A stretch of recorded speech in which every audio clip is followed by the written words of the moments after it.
समितीचे अध्यक्ष अर्थ समितीचे सभापती असतात आणि त्यांनी तो अर्थसंकल्प तयार करून आपल्या समोर सादर करायचा असतो. तो सादर केलेला अर्थसंकल्पामध्ये सभापतीला दोष देत नाही आहे, ही जबाबदारी पूर्ण कॅपोची आहे. सभापतीच्या अध्यक्षपदी सभापती सर्वच आपल्याकडे नवीन आहे. कॅपोची जबाबदारी होती की कॅपोचा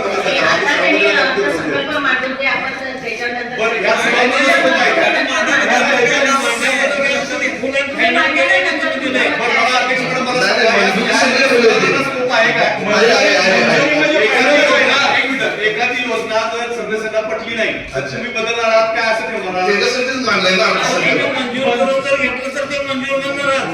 अर्थसंकल्प त्यासाठी तुमच्या समोर मांडलेला आहे. त्यामध्ये चर्चा होणार नाही.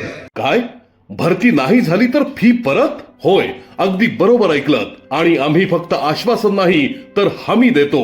राजर्षी शाहू करिअर प्रबोधिनी, विश्वास, गुणवत्ता आणि निकालांची परंपरा. आजच आपल्या पाल्याचा प्रवेश निश्चित करा.